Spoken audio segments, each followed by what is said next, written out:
Hi, I'm Dan Lenard in the East. And I'm George Whittam in the West. And together we are East-West Audio Body Shop. Well, you know, someone once asked me, Dan, why would anyone want to watch a TV show about home voiceover studios? Well, 2 years later and 87 episodes later, here we are. And to celebrate our second anniversary, we are going to have a very special show. It's going to be our first Audio Masters Roundtable. It's going to be really sweet. Dan and I are going to be joined by Uncle Roy Yokelson, Joe Mr. V.O. Van Riper, and Cliff Zellman. So this is quite a round of brains in the audio industry for voiceover. You don't want to miss this. You got to be here live. Be here live in the chat room where you can ask questions of our panel. It's going to be the greatest show ever. Tonight, St. Patrick's Day. Happy St. Patrick's Day. 9 o'clock in the East. And 6 o'clock in the West. We'll see you then. He's the home voiceover studio engineer to the stars in Los Angeles, California. A Virginia Tech grad whose knowledge of the latest recording gear is second to none. He's a voice actor and the home studio master, hailing from Buffalo, New York. His home studio skills and knowledge of voiceover recording is unmatched. When Dan and George talk shop, people listen, and the talk continues tonight. Welcome to East-West Audio Body Shop. And now, live from his high-tech facility in Santa Monica and his penthouse studio in Buffalo, here are George Whittam and Dan Lenard. Hey, an admiral, a sultan, or a king. Hail to his praises we shall always sing. Look at what he's done for us, he's filled us up with cheer.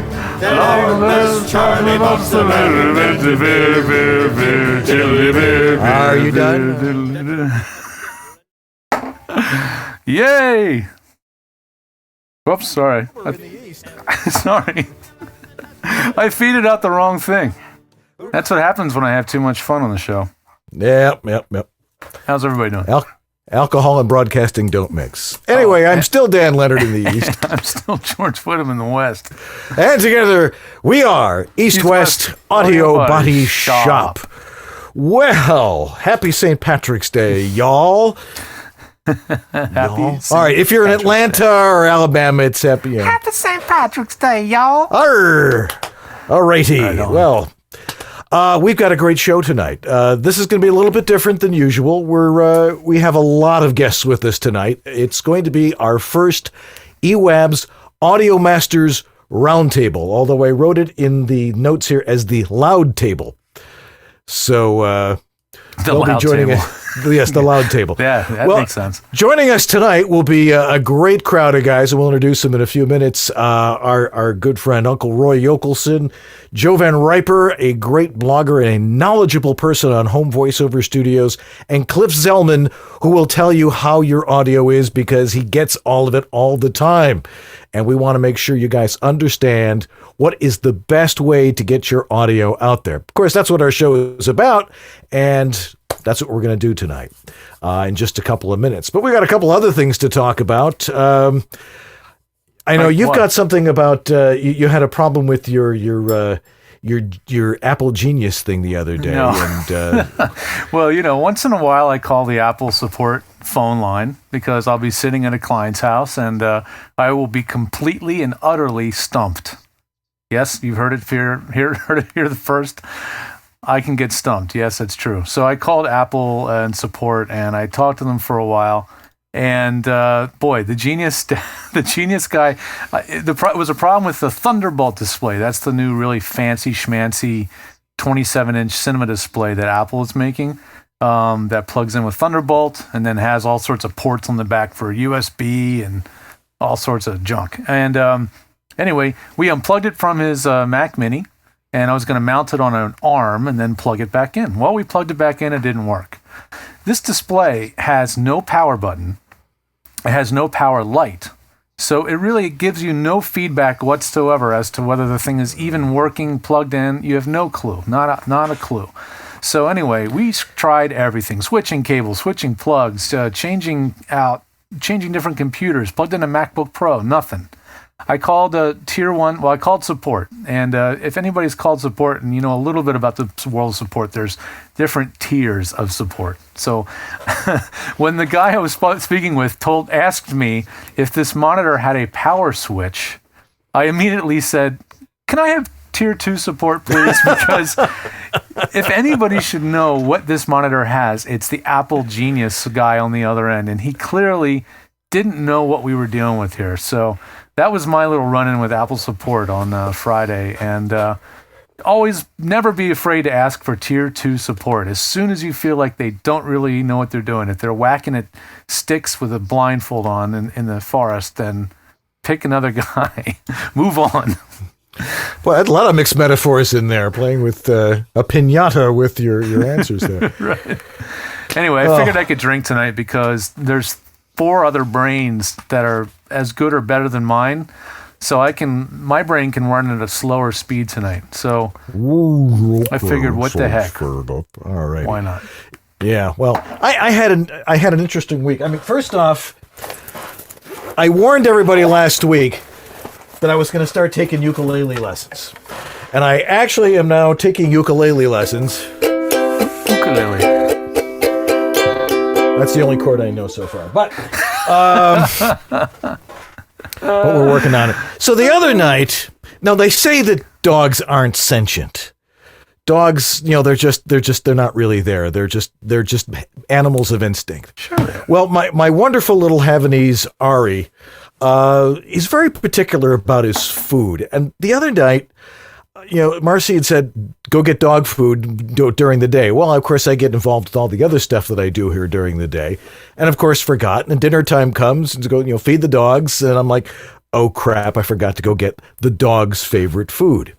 We have a backup bag of Iams, which apparently he does not like.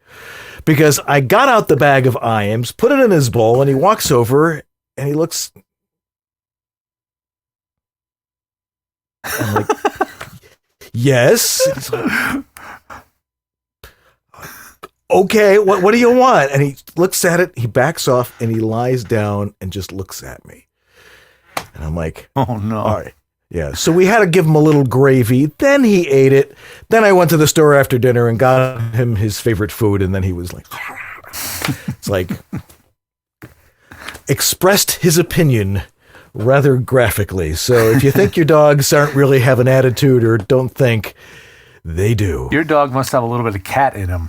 That's all I got to say. No, that's our other dog thinks she's a cat. She hides under the bed all day. It's like, and then all of a sudden she shows up just like a cat. She actually thinks she's a cat. And she's about the size of a cat too. So oh man. Why we know these things is a story for another night. But we got lots to cover tonight because we've got our Audio Masters Roundtable tonight, and all of the guys will be joining us in just a minute, so get your questions ready. We've got a bunch of questions that we're going to pose, and hopefully, Joe ran and got his notes, like he needs notes. Anyway, we'll be right back here on East West Audio Body Shop with our Audio Masters Roundtable, so stay right where you are. VO Studio Tech. Recording made simple. Hi, I'm Peter McHugh. This is Jim Tasker from Los Angeles, California. Hi, this is Bill Ratner in Los Angeles. Hi, this is Scott Rummel here in Yorba Linda, California. Hi, my name is Rick Wasserman. Hi, this is Tom Kane. Hi, my name is Vanessa Marshall. Hi, my name is Zurich. Hi, I'm Mary McKittrick. Randy Thomas chiming in. Hi, this is Joe Szymanski. Hey, this is Rick Robles. Hi, my name is John Patrick Armstrong. I was turned on to George by none other than Don LaFontaine, who always swore by his health. George is absolutely awesome. ISDN, Source Connect, Phone Patch, FTP, you name it, George has set it up. It's really the best thing I've ever done for myself. I feel free, safe, fearless, like anything is possible in here. Unless you like to look for opportunities to waste time, call George. And he did all of that, long distance over the phone and the internet. I'm very happy with George, and I cherish him. Thanks, George. You make it easy.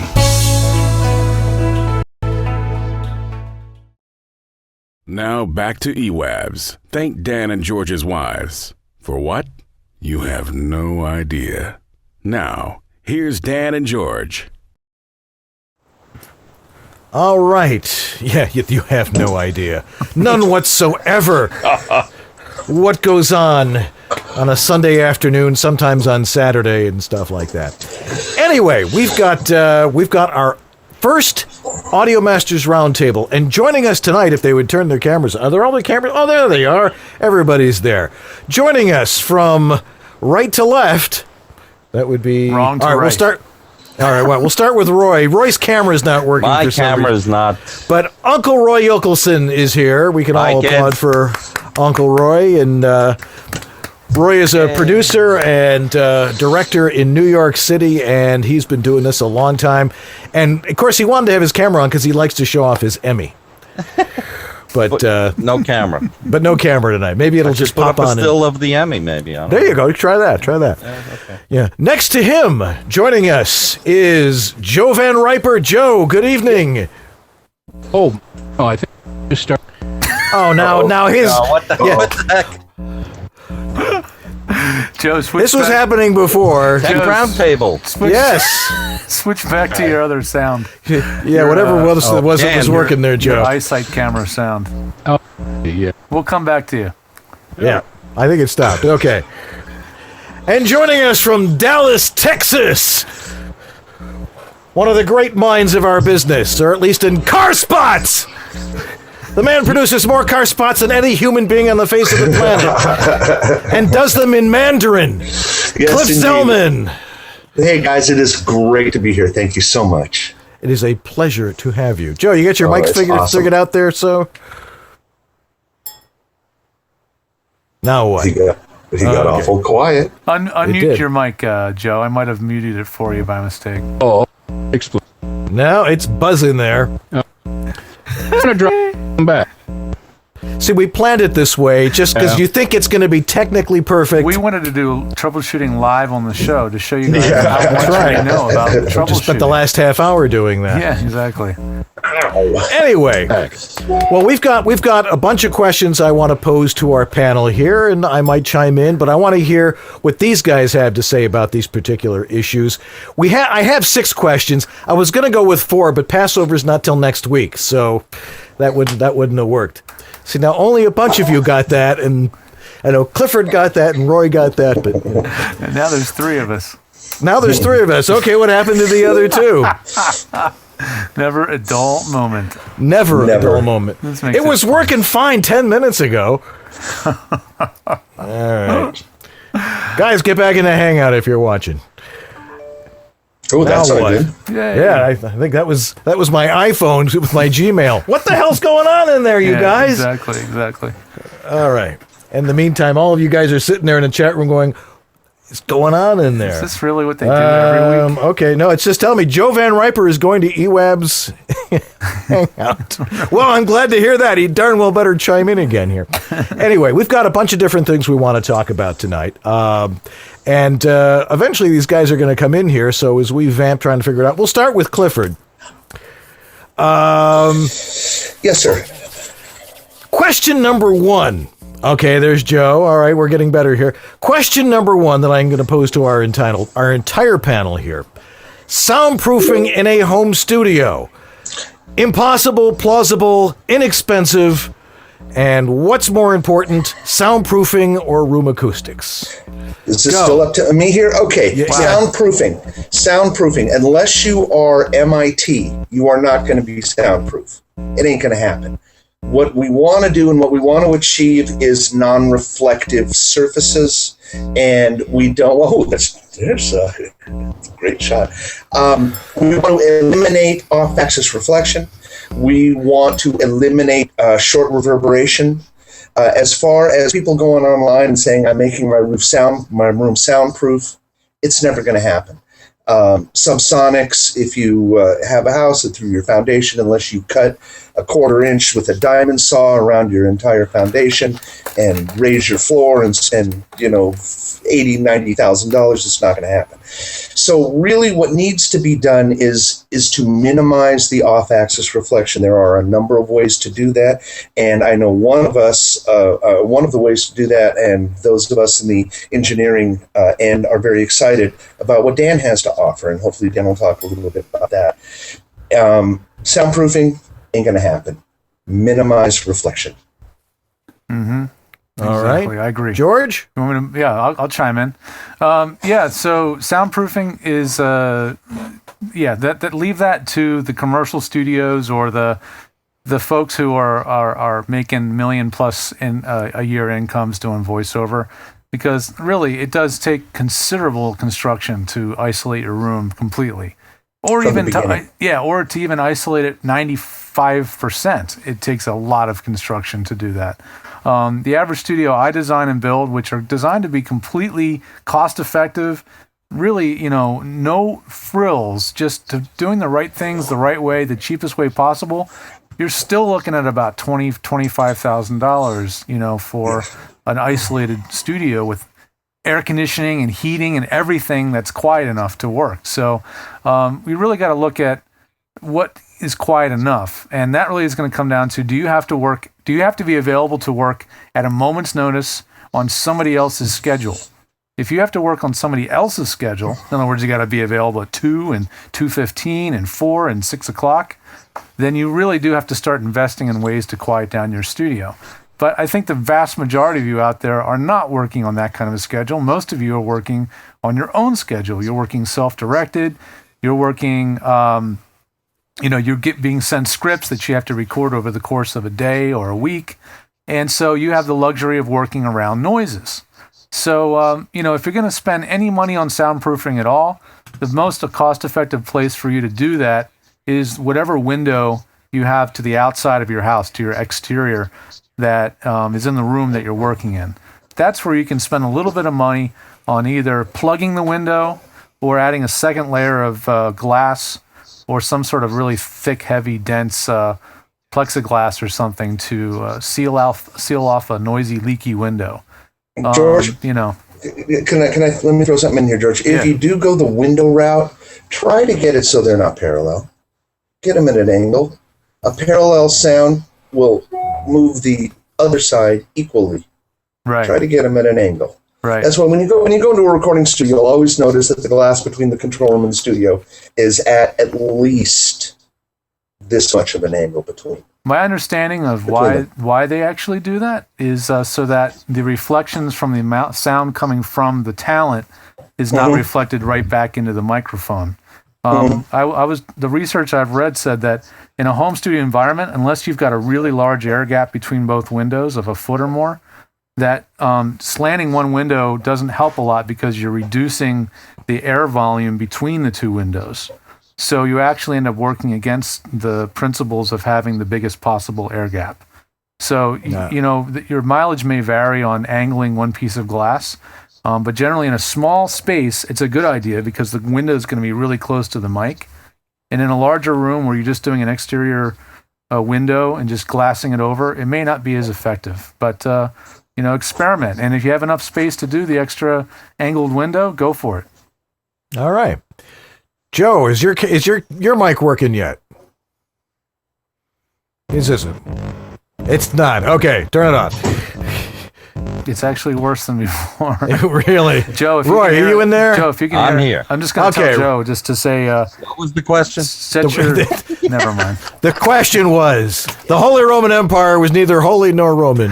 Discuss. No, we're talking about soundproofing. Is it impossible? Is it plausible? Is it worth the expense? Is it more important to control your room reflection, or is it more important to soundproof your room? Room reflection. Even if you have a whisper room, a single wall is not going to keep much out. The bus comes by, and most people can't even run an air conditioner within the room because certainly low frequencies rumble and everything gets right through a whisper room. Double wall is a little better. But if you have a room that sounds good, or you can treat the room, we get a lot of recorded samples in, and you hear this room, you hear the slap, and that's a really bad. You can gate out, and you can pause your recording, and you can edit around exterior noises coming in. But unless the room sounds good, the recording's going to sound terrible. Right. I totally agree. Well, it's not that it's not important, but as George said, unless you're in a giant recording studio, paying by the hour, and you couldn't stand for a truck going by and hearing a noise. We work around it. Right, exactly. I'm of course of the opinion that that room reflection is what makes the sound. You've got to get a really dead room.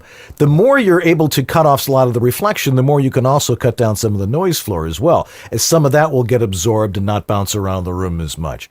I could talk about Studio Soup, but I'll demonstrate that a little bit later. You're definitely going to get more bang for your buck by doing acoustical treatment to knock down echo and reflection and resonance.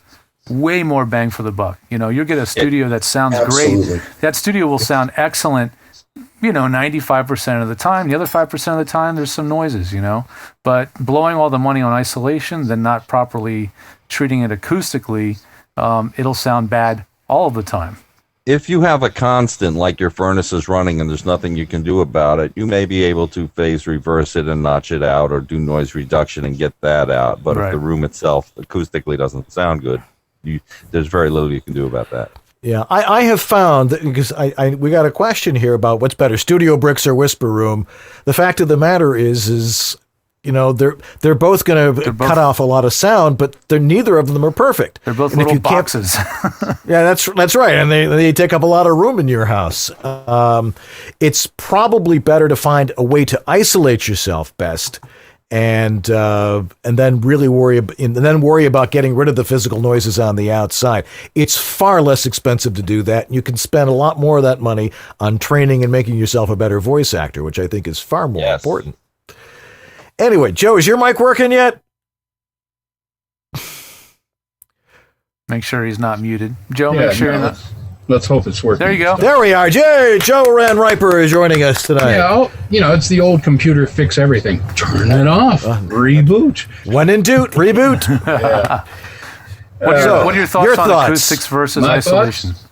The question is on soundproofing. Choice of location is number one. I mean, you're not going to soundproof it.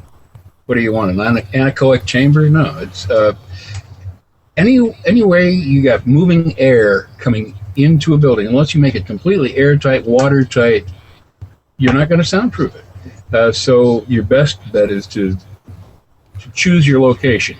If you need a voice booth, look for an inside room, something that's not sharing a wall with the outside world, like a walk-in closet or something, or an interior room. Mm-hmm. Yeah, exactly. Look at that suit hanging in that closet. That's a studio suit. Wow. Yeah, it is. The original. Yeah.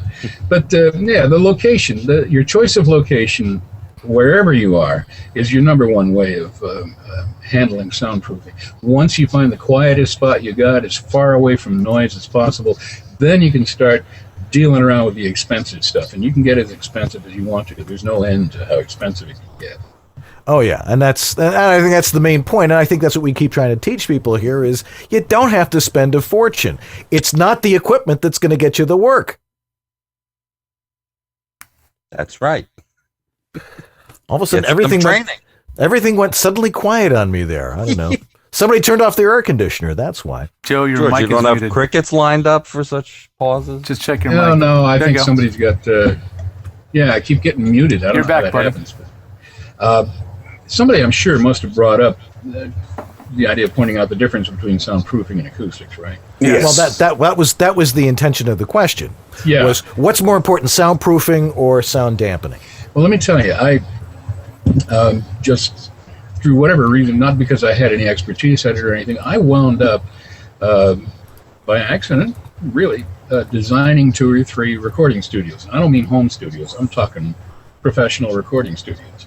And one of them did very well for a very long time. But what we learned, and one of the basics of acoustics, a lot of it is juju magic. It's like holding your mouth the right way. Acoustics is still an inexact science, although people who take all those measurements will tell you it's more exact than you think. Right. But the trick is avoiding parallel surfaces, especially hard parallel surfaces. If you have 2 hard surfaces parallel to each other, what you have is a natural amplifier. Because as the waves bounce back and forth between those 2, they can eventually sync with each other and double their amplitude. That's volume. Yes, so what you have is a natural amplifier.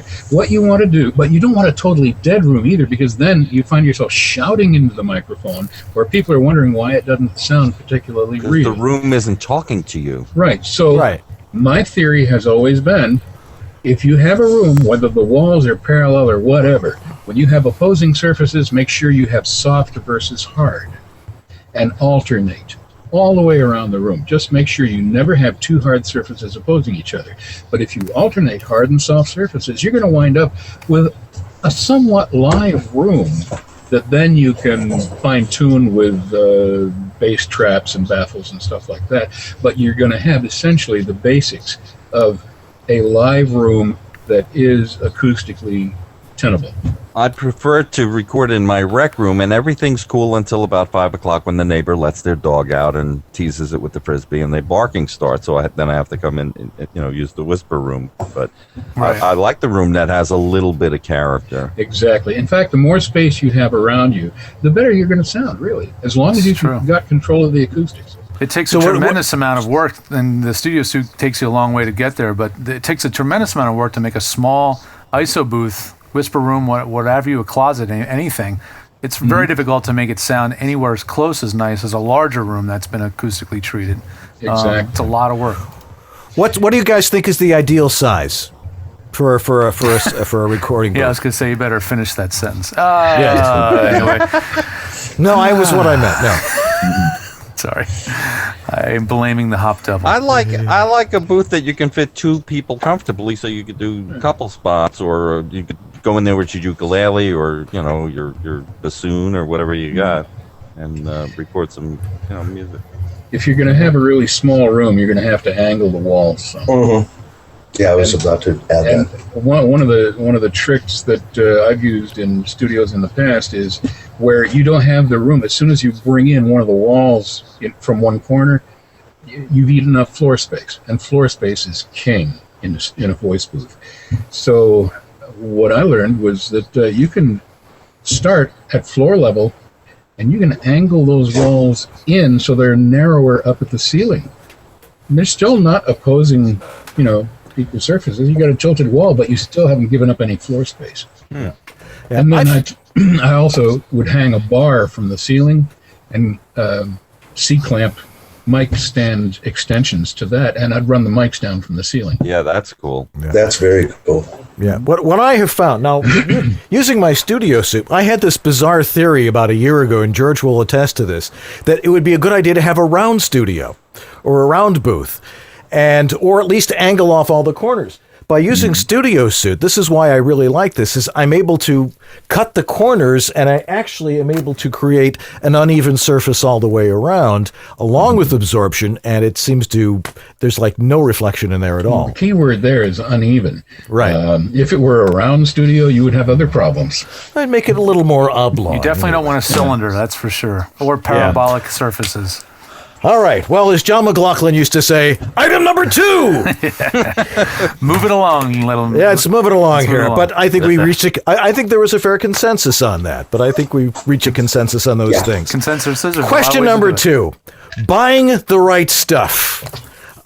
Strategies for retail, and who to ask and who not to ask. Cliff, you go first again.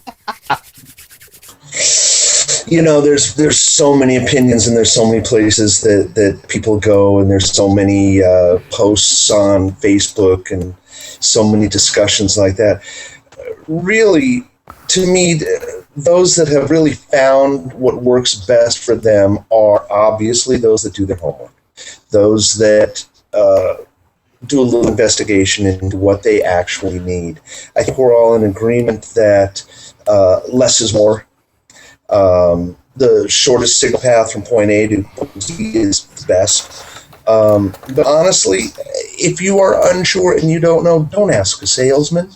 There's a thing in retail called SPIFs. And if y'all don't know what that means, it's a Joe, you're smiling. You're probably in retail a little bit.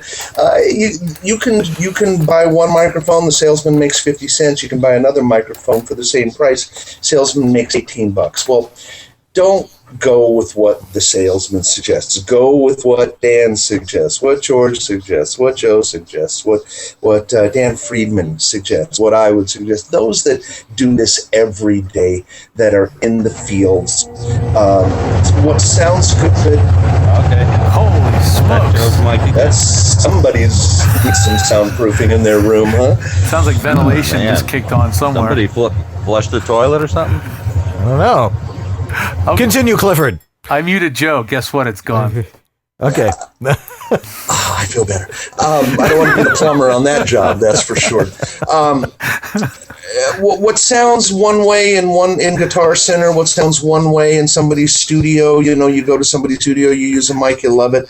You come into your environment, it can be completely different. I've had people actually take pictures of their environment and send it to me for a recommendation. If you do buy gear, a microphone especially, make sure you can return it. Things like harmonicas, microphones, in-ear monitors, sometimes they're not returnable. Make that clear. But quick, short answer, ask somebody who knows. Who knows? Look at the bottom of your screen. We know. Yeah. What do you think, Uncle Roy? B&H has this silly room. Well, I mean, it's good and bad. They have a mic room where they got 50 mics and 30 mic preamps set up. The problem with the room is you've got two parallel hard surfaces that make up this room. One is mirrors for security reason, and the other is glass for security reason. They don't want the mics walking. And then the microphones are all at different levels. So I went with my friend Gene Lupo to buy a microphone, and he's got his medical copy in his hand, and he's going up to each microphone, and we're wearing headphones and everything. Now, you can't go by yourself, because when you hear yourself in the headphones, it's not, you need a second opinion. You need one of the five of us to be with you. And we picked a mic that really sounded good for him. It's not the ideal room, but at least you get to try them before you buy it. So if Dale Pro Audio will also set that up in New York City, and I'm sure Sam Ash will also. Well, if you can try before you buy. I know they got a room at Sam Ash in New York. If you're really lucky to be in Los Angeles, which is some of you, there's the Don LaFontaine Voiceover Lab. And the beauty of that place is it has two different size booths. It has a small booth, more like a home studio booth, and a larger room that's more like a commercial size booth. And they're totally different size spaces, and they have at least 30 microphones on hand, from $100 AT Audio-Technica to $3,000 tube mics. And that's a really cool resource if you're in LA. Get in there and try out some mics any way you possibly can. And if that's not available to you, keep looking for retailers until someone will let you return a mic after you've tried it. You've got to try it in your own home studio, ideally. Another thing is, if you do shoot out more than one mic at the same time, if they're arranged in a row across the room, that's not going to work out very well, because every mic is in its own unique acoustical space inside that room. So this mic will sound a certain way, this one a certain way, this one a certain way. Then you'll say, oh, it's that mic. And then you take that mic, move it over here, and all of a sudden it sounds better than this mic sounded when it was over here, and so on and so on and so forth. So also, yeah.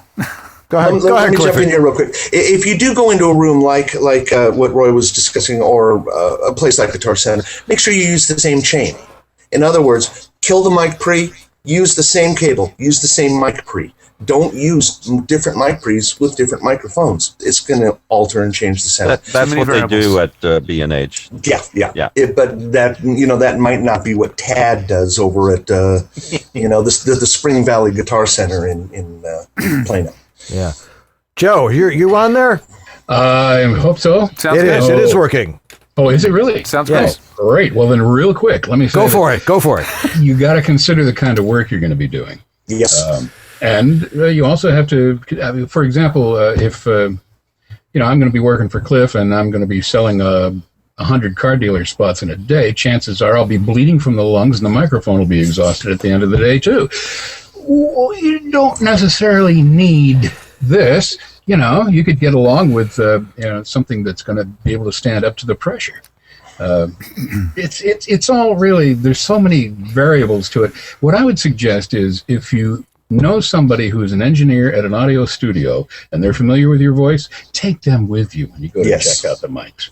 And get them to put on the headphones while you talk into the mics. And let them help you narrow it down as to what sounds best for you and the kind of work you're doing.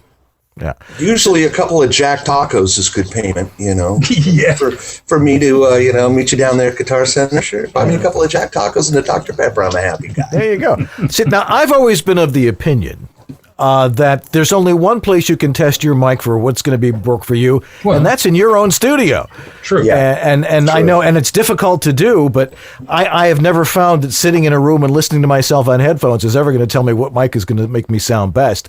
You've got to know, because you're going to be using different software. You're going to be in your room. You're with those acoustics, and it's going to be what's going to work in your particular studio. True, but the human voice isn't nearly as delicate a sound as, say, a musical instrument. So the microphones can be much more forgiving. A lot of different microphones will sound pretty good on one voice, whereas maybe only one or two is going to sound really good on a Madi or a Stradivarius. Interesting. Yeah. So interesting point. Yeah. Well, let's move on, and then that'll lead us into question 3 here, because I think, it's always been my rule in retail is always know what you want before you walk into a retail store, and never ask the salesman. Oh, yeah. They take one look at you and they see Hawaiian Vacation. Yes, they do. So, anyway. Don't walk into the store and say, I'm a voice actor and I need to set up my home studio. That is just setting yourself up. That is not a good idea. Do not do that. Tax refund. Well, talking about money here, let's move on to the next point, and because it's continuing this discussion about microphones. Microphone, price versus honest audio quality. Roy, you go. Oh, crap. Well, when I did make that trip down to B&H with my friend, I really liked the Neumann 102. That really sounded the best on him, but he didn't want to spend $700, so we went with the Rode, which sounded very good. There was nothing wrong with it. So you have to figure out what you're comfortable. Hopefully more expensive than a $100 USB mic, unless you're really a newbie and you don't quite know if you're going to stay with it, and you just want to be recording for homework and for practice. You can get away with almost anything, or a podcast. You don't need an 87 for a podcast. Here's an idea. Can I just interject, and maybe this will go for it, George. Let's each of us name a low end, let's say under $300 mic, and maybe an over $300 mic. Each of us, and then because there's a zillion options out there. So Roy, do you have a under 300 and over 300? That's our kind of some go-to mics you like? The under 300, I went with the Studio Project C1 of all things, and I happen to get a good one. It's a little bright. I put the foam filter on it, and it sounds kind of nice. The mic that I'm using right now, it was a $50 musician's friend, or we're not mentioning any names. Musician's buddy. Yeah, musician buddy. Stupid deal of the day for $50. I figured, well, I could use it on a drum, a ukulele, something. It'll be good on something. But anyway, and over 300, of course, there's the 416, which we love, and I liked the Neumann 102. I really liked it. It's a little baby Neumann. All right, Joe, your turn. Well, the under 300. Frankly, it's kind of a crapshoot, but I would go with one of the Octavas. Octamods. Tell everybody what that is.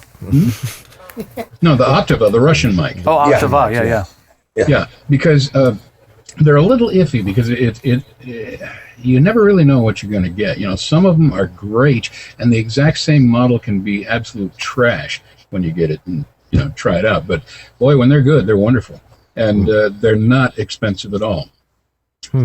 As far as over $300, I'm assuming you don't want to get up into the $3,500 U87 range or anything. I kind of like the AKGs, like the 414 or the that's a good mic. Do you have a certain 414 you like? Because they certainly vary greatly from over the last 30, 40 years. Yes. Yeah. Well, I haven't used one in a few years, so it would have to be an old model. I have an old EB's great. Yeah. Is it my turn? All right. Yeah, it's your turn, and then me. Okay. Okay. So yeah, under $300. I'm not going to take Cliff's because I know what Cliff's is, but I agree with Cliff's choice, so I won't say it. But another option under $300 that I think is very pleasing sounding, and hopefully I'm not taking Dan's choice, but the AT3035, which is now the AT2035. Yeah, you took my choice. I took your choice? Okay, I'm going to say another one. I'll come up on the... No, you can use it. I'll come up with another one. But I don't keep a lot of mics around just because I'm not a voiceover studio. I don't need to have a lot of mics. But this is one that I just can't get rid of because it just sounds so nice on so many things and so many voices. It's got a very smooth, neutral sound. It's not overly harsh. A lot of the cheaper condenser mics, the large diaphragm condenser mics, tend to be very bright and even sibilant. And this one doesn't seem to go that far into that direction. Over $300, the 416 is a real go-to mic, especially out here in LA. It's not the best all-around mic for everybody, but I'm going to go a little over 300, and I'm going to say that one mic that really intrigues me is the CAD E100S. And it's a dark horse. CAD has a lot to learn about marketing microphones. Oh, do they ever? Because I've ignored them for years, and their mics are very inexpensive. So whatever that means, but it can work against them, right? Because they seem too cheap. But the CAD E100S is made in the United States. It's one of the lowest self-noise mics in existence, not just in that price range. So that means it has extremely low noise, which is really one of the most important things about a home studio is having low noise and home studio mic. And then it has a great tight pickup pattern. It's sort of a super cardioid pattern, so it's tighter than a regular cardioid mic. So if your room is not the quietest thing in the world and acoustics aren't so solid, you get a little tighter pickup pattern. So those are my two choices, both still on the low end of things, but some pretty cool. Does it come with a shock mount? That mic has an internal shock mount. It doesn't have an external shock mount. It just has like a 441. Well, actually, I think it has a very, very basic shock mount that the mic sits in, but it's not very sexy, but it works. All right, go ahead, Clifford, you go. I'll go last. Okay. Those of you that know me know that I have been preaching the AKG Perception 220. It is a USB microphone. It comes with a semi-sexy shock mount. It does have a roll-off and it has a pad. Nice. I just picked this up, $119. You can go to online and get it for $179. You can pay retail, but not a lot of people do that. And I believe the retail price on it is well over $300. But if you're a newbie or if you're a pro, especially if you're a newbie, you can buy one of these microphones for a little over $100. You can keep it for 5 years. Incredible. And I love it. And it comes with a very cool little case here that's got the cool AKG logo on there. So it's very nice. I'm sorry? What was the model? It's an AKG Perception 220. They make other models that are USB. They make one that's a dual capsule, the 420, I believe it's the 420. I've used both. They sound incredible. I firmly believe that 10 years ago, this microphone would be in the $2,000 to $3,000 range, equally rivaling the 414, which I'm not that crazy. Sorry, I think they're a little brittle. I think they're great on overhead drums. I think they're great. You got to get an old vintage 414 EB, an old 414 EB, one of those gray ones. Oh, hold on to it. You'll put your kids to college or grandkids. High end 460 is great. One of my favorite microphones. I own a Groove Tube GT66, which was bought out, I believe, George, correct me if I'm wrong, Planet bought out Groove Tube. It's possible. I think so. $400 or $500. They're great. Electro Voice RE27 is a great microphone, a little bit bright.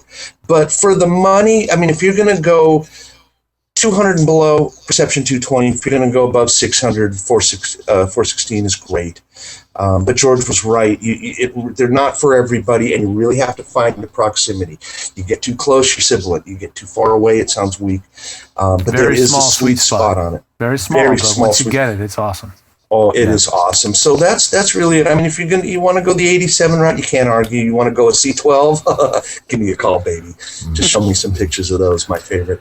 But that's basically it. Okay. All right. Under 200, well, under 300, I think was the quote. Under 300. Well, I picked up this baby for about 240 this week. It's a little old, but it works. This is actually an old Electro Voice V3 variable.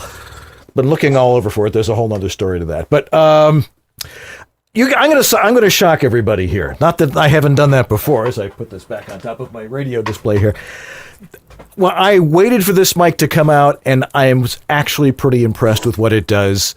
And that was this guy, the Epigee mic, which with its special EWABS shock mount on it. I'm glad somebody chose a USB mic. Yeah, right. As a USB mic, and working with the iPad, this thing is really dynamite. I know they did Joe Cipriano did a test with it versus the 468. You couldn't tell the difference.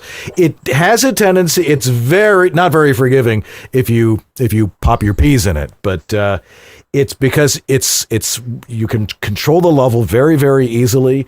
It's not very big. It travels in your briefcase very easily.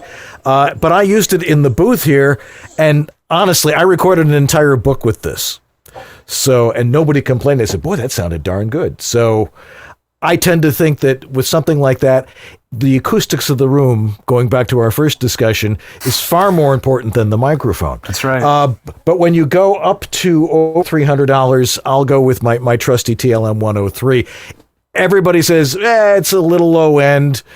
As far as it takes the low end, it's not a low end mic. It's a transformerless, quiet mic. It's not a totally even frequency response. It's $1,000, but I've been using it. As soon as I went from this, my business improved. Now it may have been because my reading got better. I don't know. This thing is takes the higher end a little bit more. The 103 really is great across the whole spectrum, which gives you lots of versatility in post. So those are my two choices, and everybody's going to be shocked. You went with the Epigee mic? No, it's just a little thing. I'm glad somebody picked a USB. Let me throw in one more. Go for it, Chick. Back in the old days, in my days of recording animation for the big three in LA for many, many years, we used Sennheiser 421s. I was just going to say that. And I think they sound great. They're gutless. You've got to have a good preamp. It's a big diaphragm. It's a large diaphragm dynamic mic. But they don't have the output. They can sound a little bit bland. They need some tweaking, but they are rock solid and they're pretty flat. I don't know, since I've been out of the animation recording, not necessarily the direction, but the recording. I'm not too sure if the MD 421 is still as popular as it was back in the late 80s and 90s. All right, let me throw this across real quick, and then we'll go to a break. Should anyone be using a dynamic mic in their voiceover studio? In a home studio? In a home studio. I would say, if you have to generalize on this, I would have to say no. Roy? I would agree. Cliff agree? Roy? I agree. I would say if you're extra sibilant, you might want to try a dynamic microphone with a cloud lifter, but because condenser mics sometimes are not forgiving. If you know. Explain what a cloud lifter is. Oh, because these mics, because ribbon mics and dynamic mics have a low output, you need a clean way to raise the gain, the output gain, because the condenser mics have a lot of high output. So you have to match that with this device called the Cloud Lifter. The CL1 Cloud Lifter. Dan's using one with his USB mic. Dan's holding it up, actually. They're about, $150? Something like it that. It basically turns your dynamic or your ribbon mic into an active microphone that takes phantom power and boosts the output of the mic by, I think it's about 25 dB. Okay. Without adding any noise. It doesn't pass phantom power, by the way. You can't put a condenser mic in it. Correct. Right, exactly. But it raises the level like it is one, yeah. Yep. Right. Let's also throw into the mix your environment. I mean, if you do have an air conditioning unit, if you do have a little bit of noise, a refrigerator in the next room, that might be a reason to consider a dynamic microphone. But I think in general, I'm pretty much in agreement with George on that. All righty. All right. Well, we're going to take a break right now, so everybody can have another swig of whatever it is they got in their fridge there. And we got a few more questions. And if you've got a couple of very specific questions you think might make a good topic in our last half hour, throw it onto the chat room, and we'll try and get it on here. In the meantime, we'll be right back with our audio roundtable right after this message.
Welcome back to EWABS.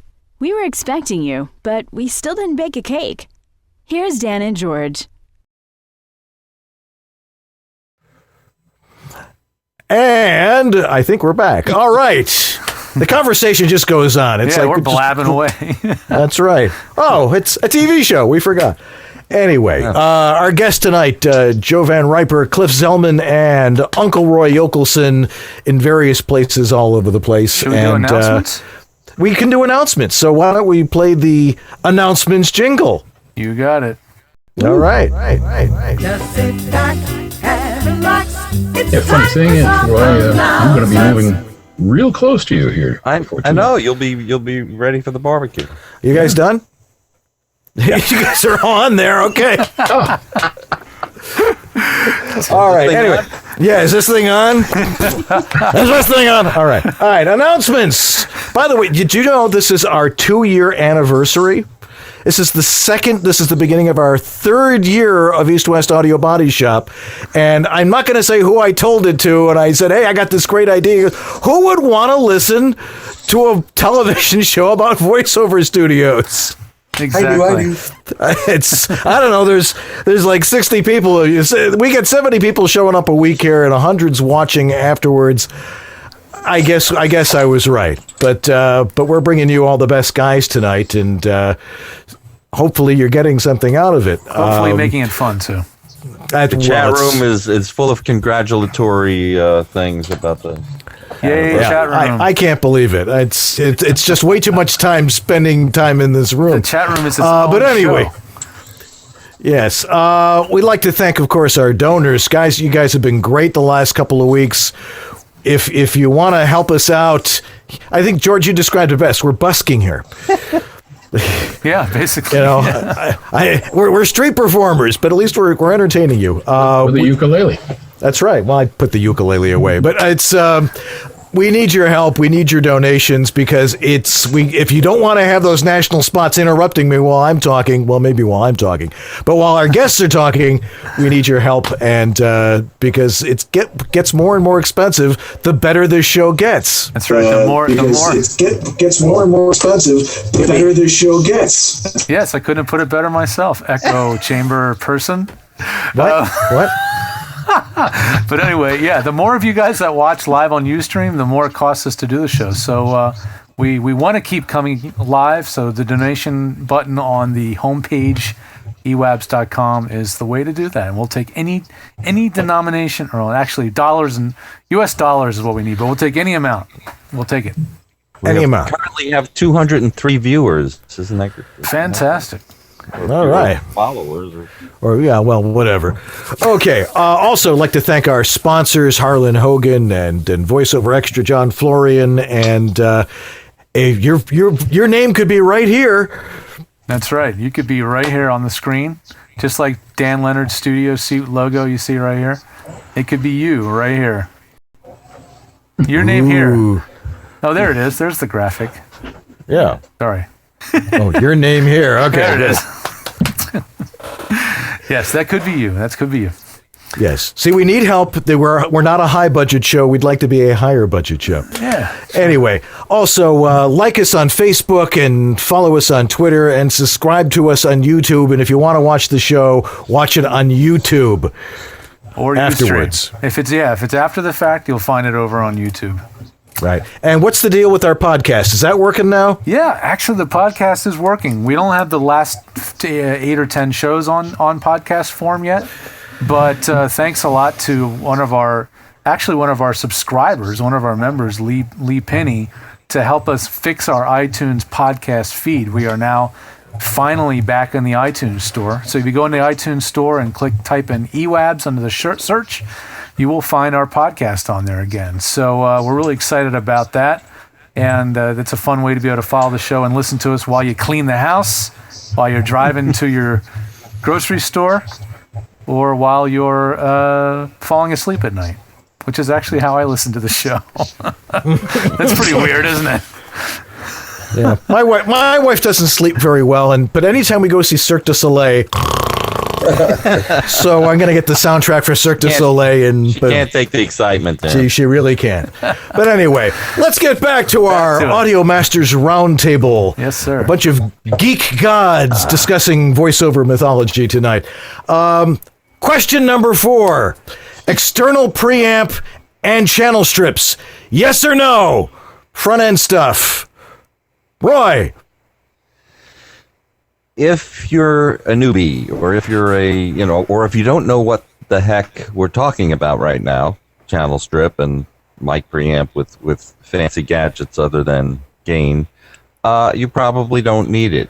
And if your mic sounds good and your recordings are good and no one's complained about it, you probably don't need it. And less is more.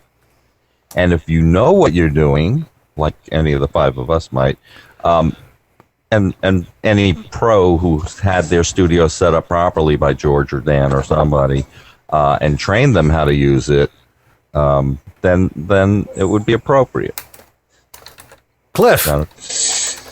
I'm going to have to back what Roy said. If you are a knob twister and you go with the philosophy of I twist knobs until it sounds good, you probably shouldn't. Outboard, they can be very expensive and they can be very confusing. Do you put the EQ before the compressor before the EQ, or are you side chaining, or something like an Avalon? I don't know. If you're a mixer, that's a whole different story. But pretty much what Roy said. Less is more. Keep the signal clean. Guys like me want a clean signal. I do not want over-processing. And sometimes people feel that if they've got gear, they got to use it. It's kind of like the old philosophy of multi-track recording. When you've got a 24-track recorder, the band says, we got 6 open tracks. Let's, what else can we record? Keep it simple. What was that, KISS? Who brought that up? Was that, yes. I think that was Joe's line. Yeah, let's keep it simple, students, we'll say. Nicely put. Smart. Yes. Yeah. Smarty. Jorge. Smarty.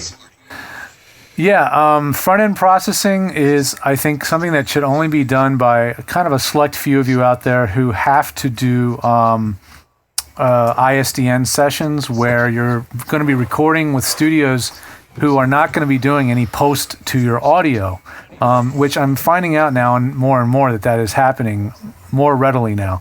There are far fewer Cliff Zellmans in the world actually working on your audio. What about that? Thank God. Yeah, no kidding. No, it's really it's really sad and it's frustrating. There's a lot of audio engineers who are not working on voiceover work anymore because what's happening is the track gets plunged right into an Avid timeline or a Final Cut. And there's a video expert cutting together this spot you're working on. And guess what? They don't know anything about audio. And unless they had somebody else setting up their audio processing to get the best possible sound, chances are they're not doing it. So there are some of you out there who I do recommend doing processing on the sound, on the front end, on the way in. But those few of you are the ones that are doing ISDN or doing Source Connect, where you're sending audio real time and you can't process it after the fact. For the rest of you, probably the other 90%, I would maybe guess, then if you're going to do any processing, you can always do it in post. And I'm a big fan of just using the process. I mean, you guys know that Dan and I are both Mac fans, and we're pretty big fans of just using the processing tools that come with the software. Twisted Waves, audio units, plugins. Well, actually, they're Macs, the Apple Mac plugins that Twisted Wave uses. I found I can get some really good results when they're set correctly. But I just also recently started stumbling on and hearing more about this one plugin made by a company called Voxengo. And I'm not usually pushing third-party plugins because they get really expensive. Waves plugins can be really frustrating with the authorization codes and iLocks and all that stuff. But this company called Voxengo, VOXENGO.com, makes one called the Voxformer. And just like any other channel strip device, you can obliterate the sound, make it absolutely horrendously bad if it's not set correctly. But it's an incredibly powerful plugin that has absolutely every effect you need for voiceover recording if you have to apply effects. And I'm a big fan of doing effects, especially nowadays on auditions, to make your auditions really kind of sell. And this thing's got every type of plugin module that you can imagine all wrapped into one software plugin, and it's $70. Pretty darn cheap for something that actually looks and sounds really good. And it's available for audio units as well as VST. I don't think it's out for Pro Tools. So those are my philosophies on that stuff. Okay. I would kind of have to disagree. Ooh. I love it. Go, Joe. Just to an extent.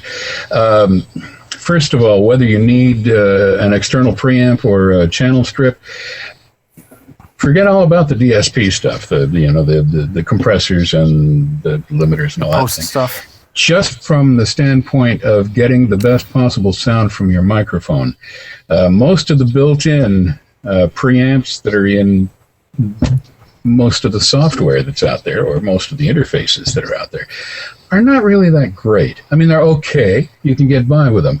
But there's going to be a substantial improvement if you have a pretty good external preamp working on it. Again, it's just like a microphone. You got to test it out with your ears. But here's the thing about the processing. I strongly disagree with processing. If you're doing an audition, the only processing that should be there is maybe a voice leveler, so that you get a good consistent level. And I'm not talking about normalizing as much as a voice leveler, just something to kind of, keep it all up front. No compression, and don't EQ, because the audition may very well wind up in the hands of an engineer somewhere at a studio who's going to eventually be producing the end product, and they don't want to have to undo EQ and undo compression or try to undo it. They want a clean, flat, full signal that they can work with to get the sound that they need to match everything else that's in the mix. And if you send them auditions, or worse yet, the final track that's got a bunch of the garbage on it already, they're hanging by their thumbs. They can't go anywhere with it.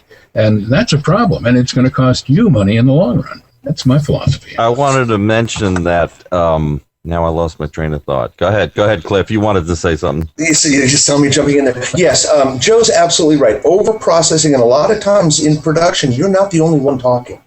If your audio comes through that's heavily processed, it's hard it's a challenge. It's not hard, but it makes it more of a challenge for a mixer to make those voices sound like they're in the same room. or at least they know each other. So if I get something in that's so heavily processed and something from another voice talent that's nice and clean, I then have to find the reverse curve of what they sent me to try to flatten it out. So Joe's absolutely right. The level. Oh, sorry. Go ahead, Cliff. Sorry. No, go ahead, Roy.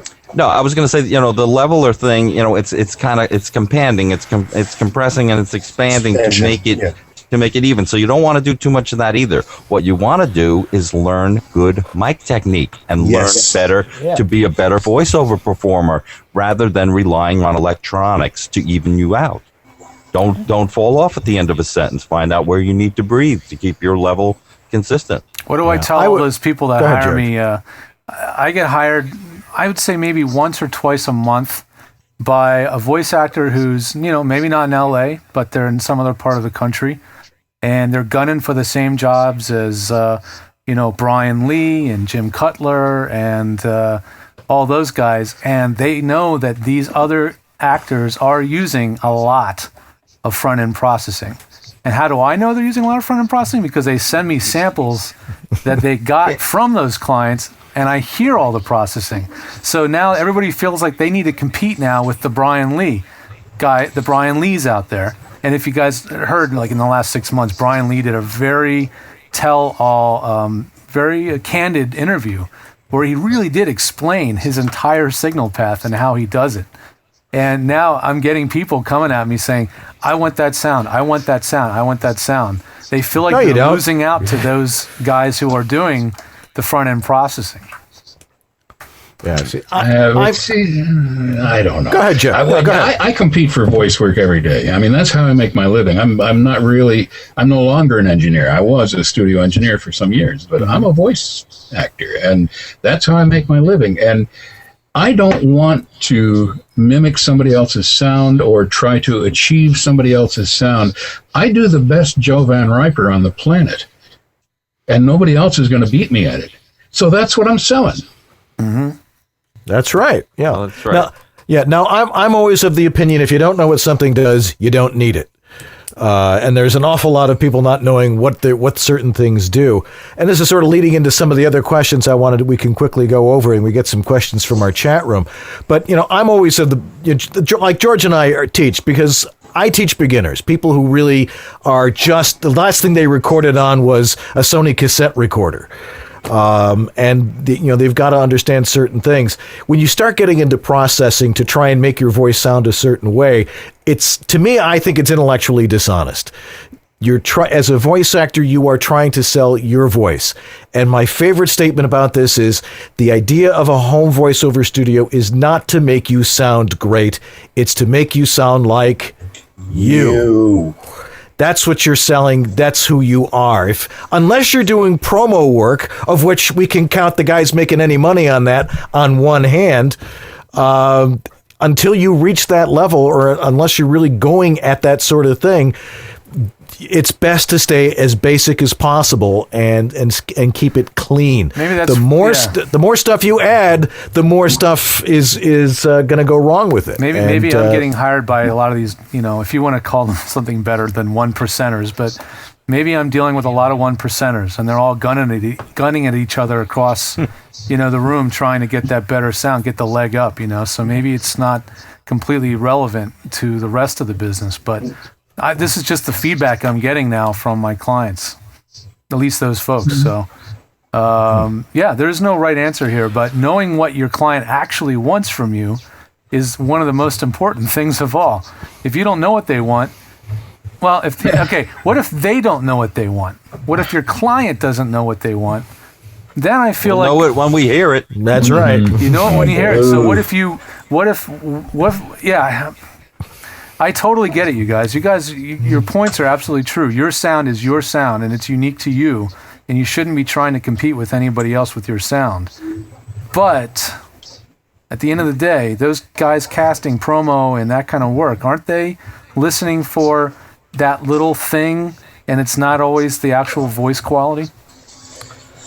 I mean, there's a certain amount of sparkle that we want to hear.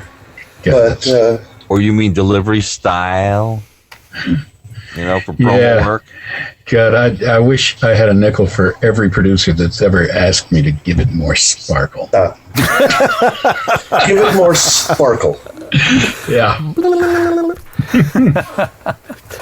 All right. Well, let's move on here. Let's get to the last subject here, so we can get some questions from our chat room here. Yeah. Processing in general, and more specifically, normalization. I talk to people every day who say, "Yeah, I record it and then I normalize it." When do you normalize? Start with George. You guys are gonna slam me when I tell you the way I tell my clients to work, but.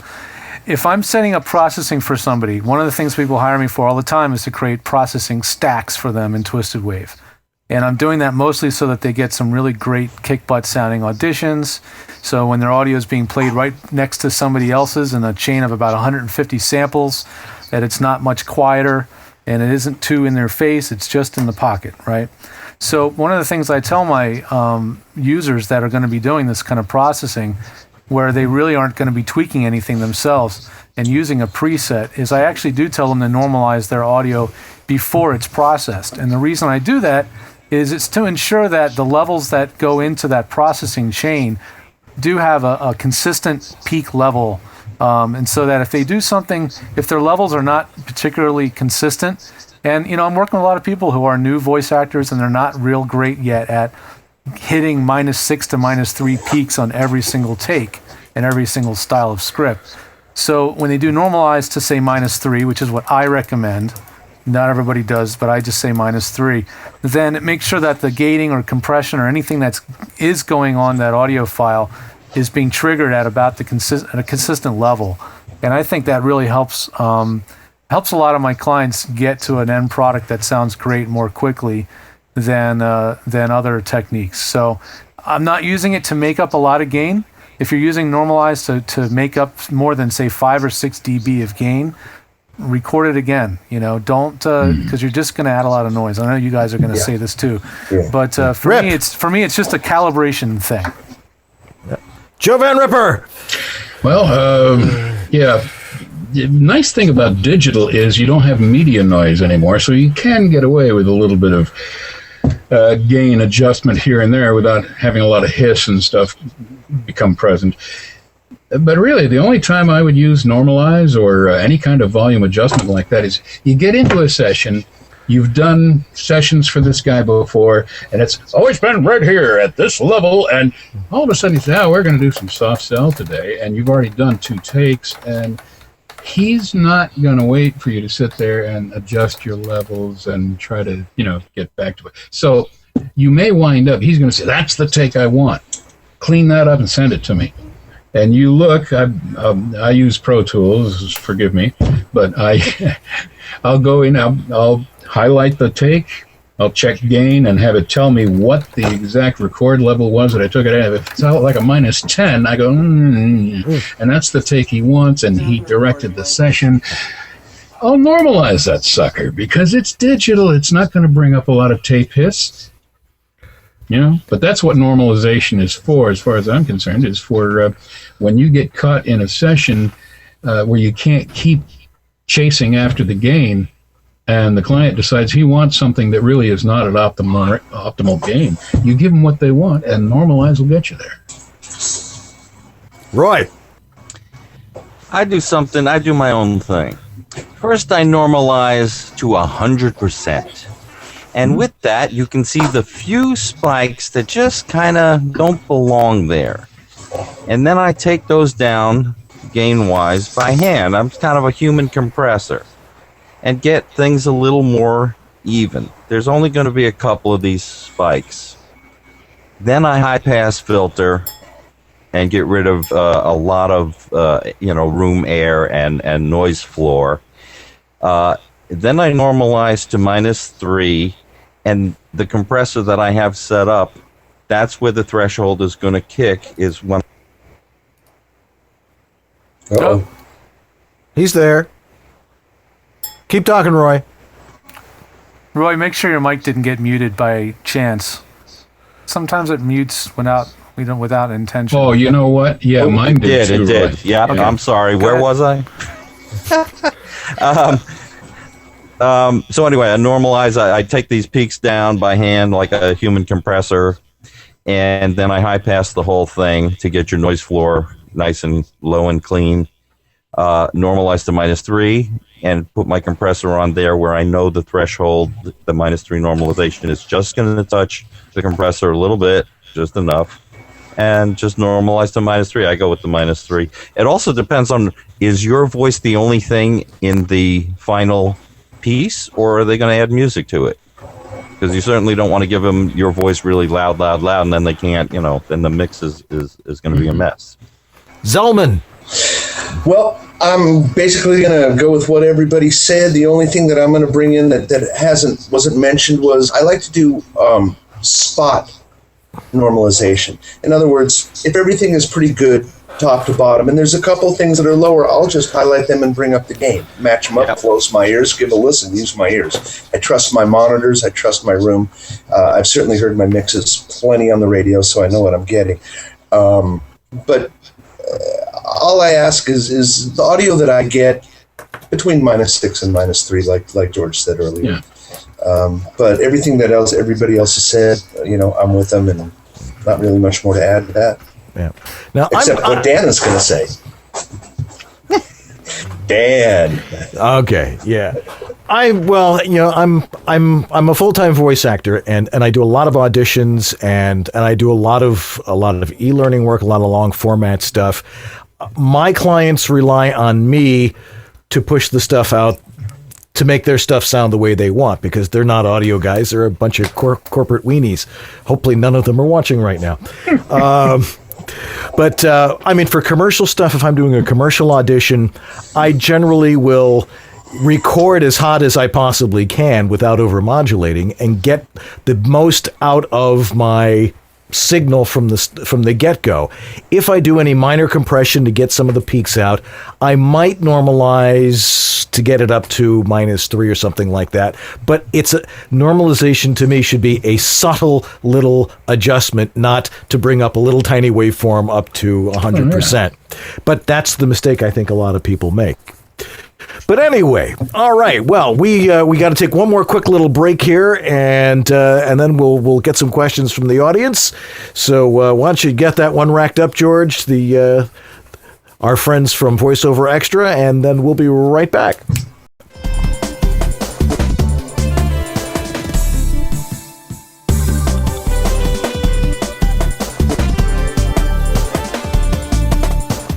VoiceOver Extra, the voiceover industry's online news, education, and resource center 24/7. Hundreds, probably thousands of free how-to articles for voiceover success, ranging from home studio to voice acting to business. A free voiceover industry directory, calendar of industry events, resource links, a store, and much more. Bi-monthly webinars on all topics of voiceover, free subscriptions to newsletters, reports, announcements, daily news, and features at voiceoverextra.com.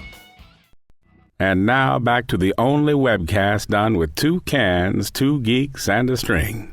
East West Audio Body Shop, with George Whittam on his end in the West and Dan Lenard in the East. Yeah, well, we got 5 geeks tonight. So anyway, one of our great sponsors is the one and only Harlan Hogan. So let me go down the line. Harlan Hogan, your thoughts. Cliff Zellman. Yes. Joe Van Ripper. Of course. Roy Yokelson. I wish you could see that I'm wearing my Harlan Hogan headphones. George Whittam. Absolutely. The man he's a product innovator, and he's got his eye out for the voice actor. Harlan, you are the godfather of voiceover. Go over to VoiceOver Essentials and get the stuff that you need. He's picked it out for you. And that's the shortest live spot we've done, but that's 5 experts telling you, go over to VoiceOver Essentials. That's right. And after the show, I'll send him the link to that exact moment in the show. So he'll go, right. Yeah. Well, send us another pair of headphones. Thanks, all Harlan. right, anyway. You're the man, Harlan. Thank you very much. Harlan's been there since the beginning. This is our 2nd anniversary. He has been consistently sponsoring the show since day one. And for that, we thank him very much. Thanks, Harlan.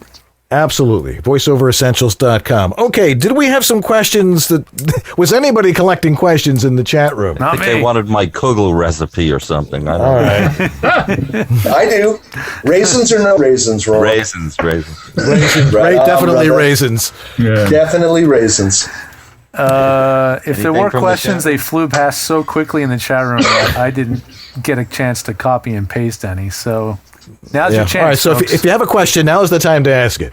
Yes. I did have one topic that we didn't touch on that Go for it. Everybody seems to be so upset about lately, and that is home studio hum. Yeah. What's your favorite way of getting rid of it? I can think of 3 basic reasons for having hum in a home studio, and they're all pretty easy to cure. Number 1, ground lift. Yeah, okay, well, that's my third last choice. Okay. Alligator clip. I gotta say, balanced cable. Yes. I mean, yes. I'll guarantee you that there are a lot of people out there who put together a really nice home studio, but they picked up balanced cables because they didn't know the difference between tip ring sleeve and tip ring. Yeah. Yep. Yeah. Change your cables if you got hum. Yeah. TRS or TS. If you've got one of those XLR to TS adapters, it's got 3 pins on one end, and then it's got a mono jack on the other end. Chances are it's causing you some serious problems. Yeah. So make sure you know what is balanced and what's not balanced in your studio, and wherever possible, use balanced connectors. Absolutely. Another thing, Joe. All right, here's Devox has a question. Are we talking about processing auditions being different from voice jobs? Roy. You always want to sound your best. So you always want to send in what is representative of your final product. It should be no different. I don't treat an audition any differently than a finished job. Joe? Well, if I'm doing the full production, if I'm doing, all of the mix and everything on the job, then it's going to be the same as an audition. But if I'm sending out an audition and then I'm just delivering a voice track, like by ISDN, or if it's an FTP upload to somebody who's going to produce something at their end, no, there's a vast difference. The audition is going to be processed a bit to make it the ultimate sound. But what I send out to somebody who's going to do production somewhere else, I send them flat, premium, clean, full, everything they want without any gizmos, bells, whistles, or doodads, so that they can add what they want and they don't have to fight around what I did. Chaim Zellman. Interesting question. I always think that an audition is one step away from the final. When I send out auditions to people, those that I have sent it out to, a couple in the chat room, I'm sure, I only send it out to 5 or 6 people. I know what I'm going to get. Ideally, the audition that I pick for the spot hopefully will be the final product, unless there's something that's pronounced incorrectly, copy change. Ideally, to me, the audition should be able to be used as the final product. Why not send the best that you can? Joe, jump in there, brother. Yeah, I got to tell you, Cliff, that I've sent out too many auditions that wound up in the final product, and I didn't hear about it for a couple of years. Ooh, that's not the way I work. So, yeah, I know it's not. And it's not the way most pros work, but every now and then you run across that. So when I send out auditions, especially to somebody I don't know, well, I don't do watermarking or anything like that. I just, being an engineer as well, I also know that I can send them something they'll never get to work, but it's going to sound fine. Interesting. Lee raises a good point. Some clients specifically say no processing, and what the reason they're probably saying it is A, they had a bad experience by somebody who overprocessed, or B, they might have somebody who actually knows what they're doing and they're going to take care of it. And so you got to give them so you could do the tiniest bit of evening things out. whether it's a leveler or by eye, or that's funny, Cliff, about your normalizing by eye or by hand or whatever, because that's what I do with the peaks and then volume after. Yeah, so we all do a little bit. We make it sound even, not over processed, and say here's your unprocessed thing. How do you know what not over processed is? Because you have years and years of audio engineering experience. That's how you know. You're not going to know. Most of you are not going to know. I typed this in the chat room a minute ago. You're listening to 5 audio engineers with varying degrees of experience. Most, I think, combined between us, we probably have 140 years of audio experience here. Speak for yourself, kiddo. or more, And, so if you don't know for sure, then bounce it off of one of us and let us help you decide what's enough and what's too much and what's too little. Because opinions are like, well, you know the rest of the story. So everybody's going to have a different opinion on that. But am I right in assuming that most of the casting people that are listening to these files are more than likely listening to it back on really crappy speakers built into a computer or a laptop? Laptop. Is that pretty common? Yep. I think what they do is they go through, excuse me for just jumping in, but the ones I know about anyway, they'll go through and pre-select stuff maybe off a cassette or just something in the office. Now it's a CD player quite often. Right. But once they have their selects, they take it into a studio somewhere and they listen where they can really hear what's there. And that's where they make their final selections. Yeah. Now, I generally am very careful about what I do, in sending out an audition. I read the specs. I try to figure, who is it I'm sending it to? Is this a commercial read? Is this e-learning? Is this a documentary? Every one of those types of reads is different, and every one of those require different sets of parameters. So that's something you gain with experience and knowing what it is that the client is probably expecting, and that generally will help. But then again, that's something that comes with a great deal of experience. If you're just starting out, that's why we're here to help you and at least show you what might be different in one of those other things. Also, if the client happens to give you specs that you don't quite understand, hard limit to -3 or something, ask one of us and we can help you set that up.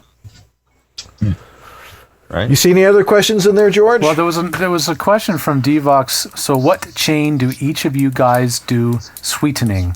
Not quite fully understanding the question. Maybe he fumbled the typing, but I think he's looking for specifics about what we have in our chain to deliver like an audition. In other words, what kind of EQ, what kind of compression, what kind of nothing here. Yeah, nothing here. To me, the chain is preamp mic. That's about it. What's your preamp, Joe? My preamp? Actually, I'm using a Joe Meeks right now. That's okay. Cool. Green. Oh, good for St. Patrick's Day. Yeah. How about you, Cliff? I think you probably use a variety of them. What's your favorite? Cliff, what's your favorite preamp? I'm an Avalon 727 guy. Oh, the 737? Okay. How about Roy? Right over there. You can see it sitting in that rack right there. There it is. How about Roy? Do you have a fave? Well, here at the home, I just have a Scarlett, and I do everything else in post. If I'm in the studio, if there's an Avalon, if there's a Joe Meek or a Focusrite, and I like an old Uri 1176 compressor, or I'm old school. So if you're in the studio and they happen to have hardware, I like to play with hardware, but here at home we do it in post.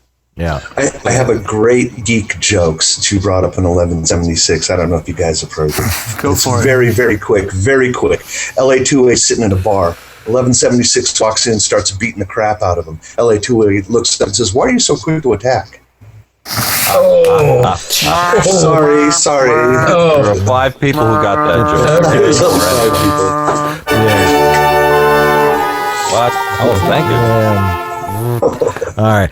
I'm with Roy on this. I've got a Scarlett 2i too. I also pushed the Epigee 1, which I really liked. I used that for a bunch of years. They had a little problem with an unbalanced output for the monitors, which is why I went to the 2i too. Yeah. But Focusrite makes great preamps. So as a combination preamp and digital interface, it works great. So it's just my 103 right into there and into my Mac. All right. I'll Just ask. a good question on the chat room. In what order? Yeah. I was going to say what I do is, like I said, normalize. Then I usually do a high pass filter. Then I usually do like a gentle amount of compression, maybe 2.5, 3 to 1. Then I do some sculpting EQ as necessary. Maybe I'll notch out a resonant frequency in the room. Then maybe I'll do some gentle noise gating or downward expansion at around 2 to 2.5 to 1. And then after that, pretty much a level or a limiter to make up gain. And if necessary, normalizing at the very, very end if someone's saying I want a specific peak level on the file. That's what I do. Does it sound like I need any processing on this? Sounds good to me. Sounds good. Yeah, sounds good. I mean, this is all it is. It's my 103 into my 2i2 into my Mac, and that's all there is. And and plus you're hearing Studio Suit in here, with the door open, so you can hear how dead that makes it. But I'm constantly preaching, keep it simple. The more you have, the more that can go wrong. And if you don't really understand what something is, learn how to use it before you use it. Yeah. Now I got a pair of those 103s that I use interchangeably, but the 87 is the one I really prefer to work with. But I got to tell you, I have to roll off some of the low end on this 87. Mm-hmm. It's just so warm, fuzzy, buttery. That compared to the 103, it's really, it can get muddy if you're not careful. Do you roll off out, or do you use the roll off in the 87? No, I'm sorry. What was that, Cliff? Do you use an external roll off, or do you use the roll off in the microphone itself? No, I don't use the mic roll off. I use it external. Okay. Because it can get a little heavy handed in the mic. Yeah, it can. It's either you love it or you don't. It's either you can use it or you can't. But if you use a little parametric, and adjust your cue. And actually, some people think the 103 is a little brittle, but I like it because it takes the best of the 87. And it seems to take the mud away. So if you're a big voice like mine, with a lot of low end to it, the 103 really is an excellent choice, I think. For $2,000 less. Yeah. yeah. Which is why I'm tired of the 87. That 103 is good. It was the standard for so long. After a while, you get sick of it. Yeah. We were spoiled. We had tube 47s and tube 48s. We were really spoiled. The thing about an 87 and those really expensive mics is they were designed to be in acoustically sterile environments. Exactly. They were. Because you can't do that in your home because you have dogs. Yeah. I got to tell you one more thing. Those mics were invented to capture music, not voiceovers. Right. You are correct, Roy. Yeah. Yeah, the spectrum of the 20 to 20 is not necessary for voiceover, yeah. But it's so smooth. Smooth. It is nice. It's nice to have it there. Smooth. That's not what you're hearing me on, by the way. It's just there for window dressing. Yeah, we're having a little technical issue, but we solved it, because that's what we do here. Okay. Final word from everybody. Everybody has 10 seconds. Sum it up.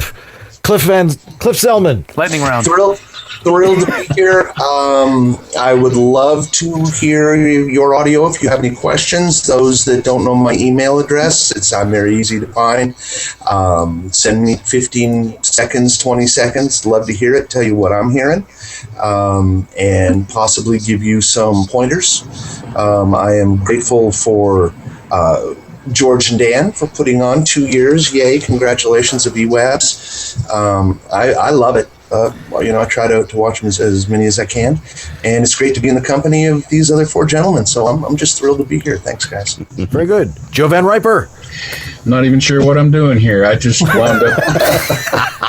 wound up speaking my piece on a couple of blogs, and the next thing I knew, somebody thought I was good at this. I don't know. My only word of advice to the people out there trying to put together a home studio is put your money where your mouth is. Get a good microphone, and treat your room well, and keep it simple.